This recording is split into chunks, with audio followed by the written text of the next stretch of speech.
নমস্কার, কেমন আছেন সবাই? আরও একটা নতুন জার্নিতে আপনাদের সবাইকে স্বাগত জানাই। তবে আজকের জার্নিটা একেবারে ডিফারেন্ট। এই ধরনের কোনো জার্নি কিন্তু এর আগে আমি করিনি।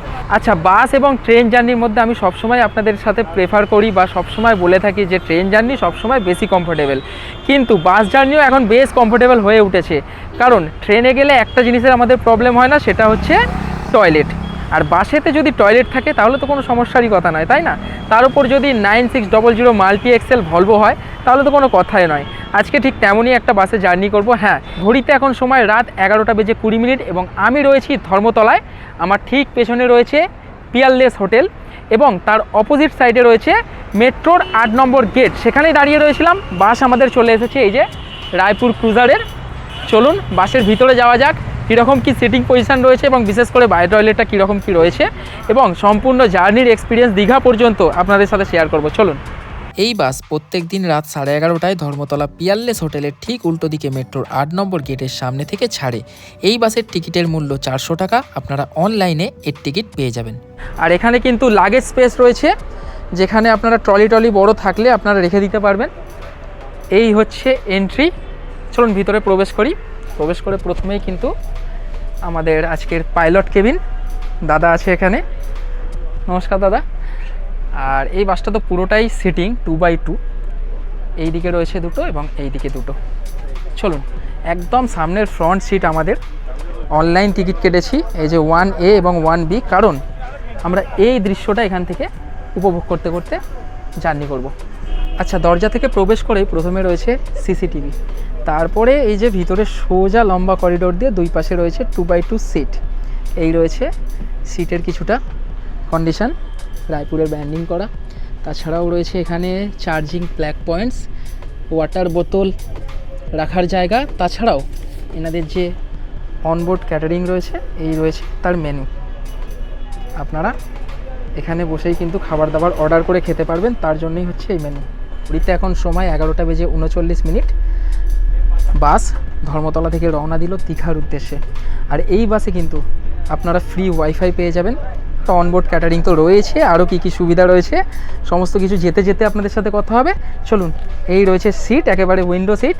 বসে পড়ি। বাস ছাড়ার পর আমাদেরকে দেওয়া হলো একটা 500 ml বিসলারির বোতল। এটা এইখানে রেখে দেবো।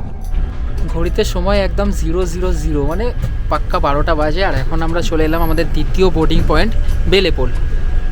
এখান থেকে কিছু প্যাসেঞ্জার উঠবে। স্প্ল্যানেড থেকে বাস ছাড়ার পর এই বাসের আরও বোর্ডিং পয়েন্ট রয়েছে, যেমন বেলেপোল, সাঁতরাগাছি। আপনারা যারা সাঁতরাগাছি থেকে উঠবেন, মোটামুটি প্রায় রাত 12:15 থেকে 12:30টায় সাঁতরাগাছি পৌঁছায় এই বাস। প্রথম বোর্ডিং পয়েন্ট বেলেপোল, তারপরে সাঁতরাগাছি। আর রাতের বেলায় বাস জার্নি বেশ ভালোই লাগছে। স্প্ল্যানেড থেকে ছাড়ার পরেই দেখুন একেবারে লাইট টাইট বন্ধ হয়ে গেছে, ভিতরটা বেশ সুন্দর লাগছে। সব মিলিয়ে আজকের জার্নি বেশ এনজয় করব। বাস তো কোথাও একটা হল্ট করবে, তখন কিন্তু আমরা রাতের ডিনারটা সেরে নেব। ঘড়িতে সময় রাত 12:24। আমরা পৌঁছালাম সাঁতরাগাছি। এখানেও কিছু জনের বোর্ডিং আছে, যতক্ষণ না বোর্ডিং হবে বাস দাঁড়াবে। এই যে সাঁতরাগাছিতে এসে আমাদের বাস এখন দাঁড়িয়েছে। এই দেখুন আমাদের জার্নির বাস। তার সাথে তার অপোজিট সাইডেই সাঁতরাগাছির রায়পুর ইলেকট্রনিক্স। আপাতত এই বাস সকাল 7টা এবং রাত 11:30 এসপ্ল্যানেড থেকে ছেড়ে দীঘার উদ্দেশ্যে রওনা দেয়। এবং এই বাসের ভাড়া কিন্তু ডাইনামিক, অর্থাৎ চাহিদা অনুযায়ী দাম বেড়ে যায়। বাস আমাদের সাঁতরাগাছি থেকে ছেড়ে রওনা দিল। আর বাঁ দিকে হচ্ছে সাঁতরাগাছি স্টেশন। এই নতুন বিল্ডিংটা হওয়ার পর সাঁতরাগাছি একেবারে কিন্তু বেশ সুন্দর রূপ পেয়েছে, নতুনভাবে সেজে উঠেছে।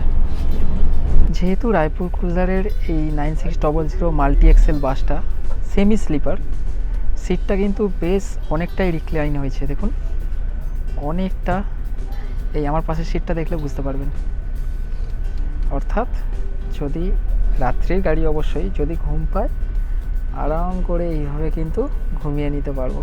তবে কোলাঘাট না আসা পর্যন্ত কোনো ঘুমের গল্প টল্প নেই, ততক্ষণ জেগেই থাকবো, কারণ ডিনার এখনও পর্যন্ত করিনি। ঘড়িতে সময় এখন রাত 1:30 আর আমরা পৌঁছালাম কোলাঘাটে। কোলাঘাটে এসে বাস একটা ধাবাতে ঢোকালো, যেখানে রাতে সবাই ডিনার করে নিতে পারবে এবং বিভিন্ন ধরনের খাবার দাবারও অবশ্যই পেয়ে যাবে। মাঝখানে বেশ ঘুমিয়ে পড়েছিলাম আমি উলুবেরিয়ার পরে, মানে চোখটা লেগে যাচ্ছে। বাসের ভিতরে তো একেবারে কমফর্ট খুব ভালো, কোনো অসুবিধা হচ্ছে না সেইভাবে, মানে আবার কোলাঘাট থেকে ছাড়লে ঘুমিয়ে পড়তে পারি। তার আগে যেহেতু বাসটা এখন দাঁড়িয়েছে, এখন আমরা দাঁড়িয়ে রয়েছি, ভিতরটা আর একটু ভালোভাবে আপনাদেরকে দেখিয়ে দিই। সবাই নেমে পড়েছে যেহেতু খাবার দাবার করছে। চলুন, সব মিলিয়ে কিন্তু বেশ দারুণ, বেশ ভালো। প্রথমবার রায়পুর ক্রুজারে এক্সপিরিয়েন্স যদি বলেন, বেশ ভালো। আর টয়লেটটা রয়েছে ঠিক এই যে মাঝামাঝি একদম এইখানে করে। চলুন দেখিয়ে দিই আপনাদেরকে। সিঁড়ি রয়েছে, নামতে হবে।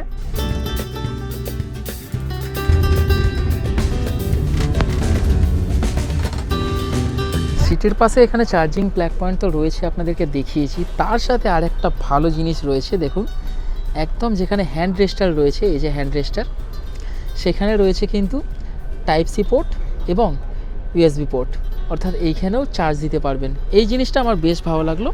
এবং এই সুইচগুলো তো হচ্ছে সিট রিক্লাইনের, অনেকটা তো রিক্লাইন হচ্ছে।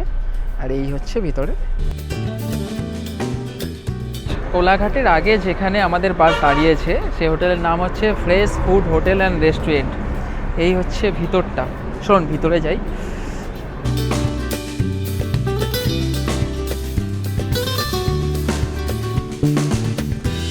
যেহেতু রাতের ডিনার বাড়ি থেকেই এনেছি, রেস্টুরেন্টে সেই ধরনের কিছু খাবো না। টয়লেট তো বাসের ভেতর রয়েছে, সুতরাং বাস থামলেই যে টয়লেট করার জন্য ছুটাছুটি সেটাও করতে হবে না, সব মিলিয়ে ঠিকঠাক। এবং দেখুন এই যে বাস দাঁড়িয়ে রয়েছে আমাদের সামনে, বাসের ভিতরে কি কি রয়েছে একদম গেটের সামনে সমস্ত কিছু লিখে রাখা রয়েছে দেখুন। আর এখন বর্তমানে কোলাঘাটের টেম্পারেচার হচ্ছে 14 ডিগ্রি, বেশ ভালো ঠান্ডা লাগছে রীতিমতো। আমার কিন্তু কাঁপ দিচ্ছে। দীঘায় গিয়ে ভোরবেলায় কি হবে সেটাই দেখার। বাসের পাইলট, অ্যাটেন্ডেন্ট দাদা এবং যে হেল্পার রয়েছে তারা ডিনার করছে, যার জন্য বাস কিন্তু বেশ ভালোক্ষণই দাঁড়াচ্ছে। প্রায় আধা ঘন্টা মতো সময় দিল এই কোলাঘাটে।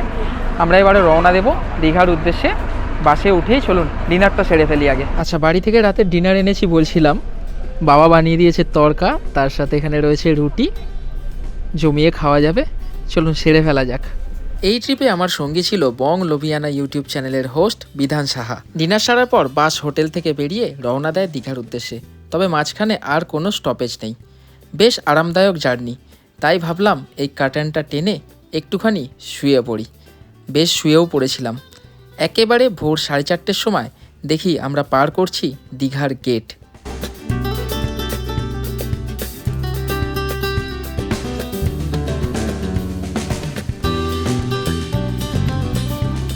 বাস আমাদেরকে দীঘার বাইপাসে নামিয়েছিল। আমার এইটা একটু অকওয়ার্ড লেগেছিল, কারণ আমরা যাব ওল্ড দীঘা, যার দূরত্ব দীঘার এই বাইপাস থেকে প্রায় 1 কিলোমিটার। তবে ওখানে কিন্তু টোটো অ্যাভেলেবেল ছিল, আমরা টোটো নিইনি। মাথাপিছু 50 টাকা বলছিল। আমরা পায়ে হেঁটে 1 কিলোমিটার চলে এলাম দীঘার সমুদ্র সৈকতে।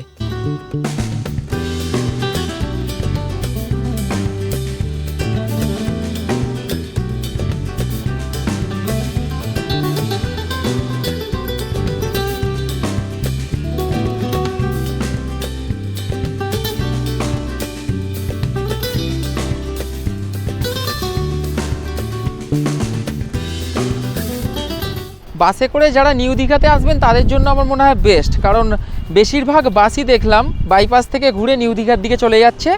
ওল্ড দীঘায় আপনারা যদি হোটেল করে থাকেন সেক্ষেত্রে বাইপাসেই নামতে হবে। হ্যাঁ, সেখানে নেমে অবশ্যই আপনারা টোটো পেয়ে যাবেন। এখন ঘড়িতে সময় সকাল 4:30। তবে এইবারে দীঘা ভ্রমণের এক্সপিরিয়েন্স একেবারে আলাদা। এত সকালে কোনোবারে দীঘা আসা হয়নি, সম্পূর্ণ আলাদা এক্সপিরিয়েন্স। তবে সব মিলিয়ে কিন্তু বেশ ভালোই এক্সপিরিয়েন্স হয়েছে। এই রয়েছে ওল্ড দীঘার সমুদ্র সৈকত।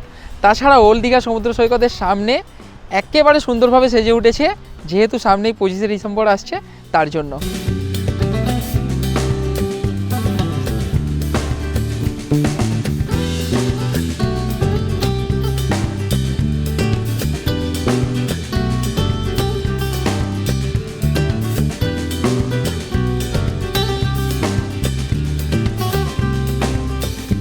সমুদ্র সৈকতে বেশ অনেকক্ষণ সময় কাটিয়ে মেঘলা আকাশে সানরাইজ না দেখতে পেয়ে আমরা চলে যাই সোজা আমাদের আগে থেকে বুক করে রাখা হোটেল সি টাচে।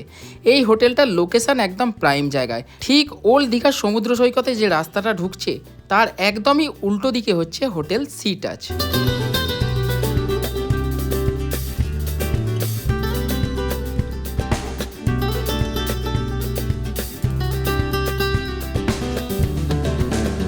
এই হোটেলটি একেবারে নবনির্মিত, রয়েছে 4টি ফ্লোর, 4টি ফ্লোরে বেশ কয়েকটি রুম রয়েছে, লিফট পরিষেবা রয়েছে, আপনাদের কোনো অসুবিধা হবে না। আমি চলে এসেছি এখন 4th ফ্লোরে, সিঁড়ি তো রয়েছে, তার সাথে লিফটেরও ব্যবস্থা রয়েছে।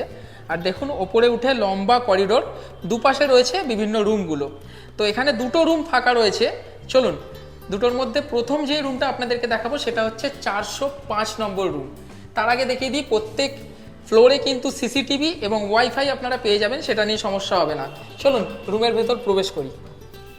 এই দেখুন, এই হচ্ছে রুমের অ্যাম্বিয়েন্স, একেবারে সুন্দর, ঝাঁ চকচকে, দারুণ, এক পলকে কিন্তু আপনাদের পছন্দ হয়ে যাবে। সুন্দরভাবে ডেকোরেশন করা, এদিকে কাভার্ড রয়েছে, রিসেপশানে ফোন করার জন্য রয়েছে টেলিফোন, এসি তো অবভিয়াসলি রয়েছে, ফ্যানও দেওয়া রয়েছে, এদিকে রয়েছে টিভি, ইলেকট্রিক কেটেল রয়েছে, এটাতে জল রয়েছে, তাছাড়াও দেওয়া রয়েছে দেখুন ন্যাপকিন এবং জলের গ্লাস, ওয়েস্টবিন তো রয়েছে এবং গুড নাইটও দেওয়া রয়েছে। তার সাথে বেডটা কিন্তু খুব সুন্দরভাবে ডেকোরেশন করা, দুটো চেয়ার রয়েছে বসার জন্য, একটা টেবিল রয়েছে এবং অবশ্যই এদিকে রয়েছে অ্যাটাচ টয়লেট। এই রয়েছে অ্যাটাচ টয়লেটের পরিবেশ, দেখুন একেবারে নিট অ্যান্ড ক্লিন, পরিষ্কার, খুবই সুন্দর।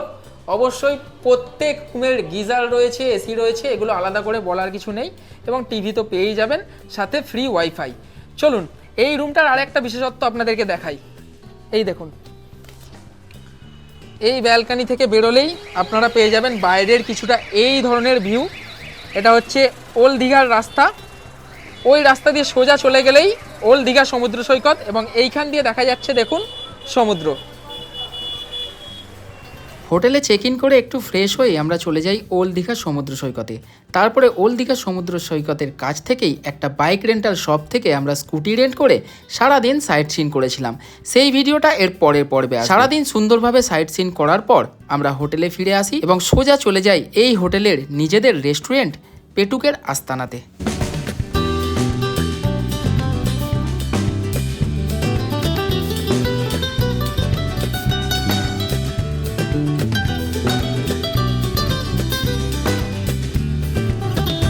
এই হোটেলের রেস্টুরেন্টে আপনারা খাবার দাবারের অনেক কিছু অপশান পেয়ে যাবেন, তবে আমরা অর্ডার দিয়েছিলাম পমফ্রেট থালি।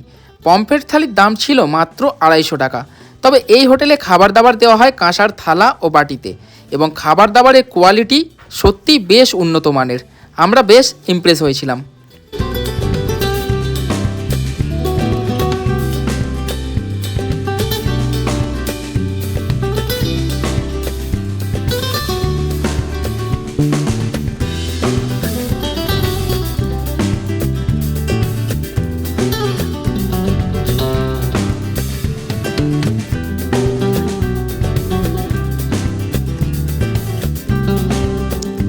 সন্ধেবেলায় বেরিয়ে পড়েছিলাম ওল্ড দীঘার মার্কেট চত্বর ঘোরার জন্য। আমরা বেশ ভালোভাবে ওল্ড দীঘার মার্কেট চত্বর ঘুরলাম এবং সমস্ত কিছু জিনিস এক্সপ্লোর করতে লাগলাম।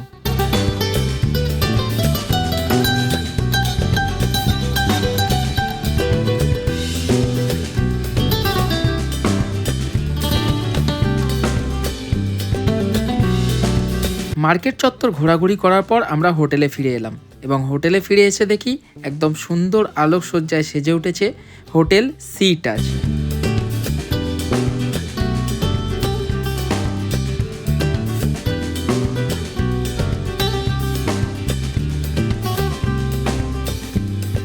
এই হোটেলের ভাড়া সিজন অফ সিজন অনুযায়ী একটু ওঠানামা করে, মোটামুটি 1500 থেকে 2500 টাকার মধ্যে আপনারা এই হোটেলের রুম পেয়ে যাবেন, এবং পরিষেবা সত্যিই খুব ভালো, স্টাফেদের বিহেভিয়ারও খুবই ভালো।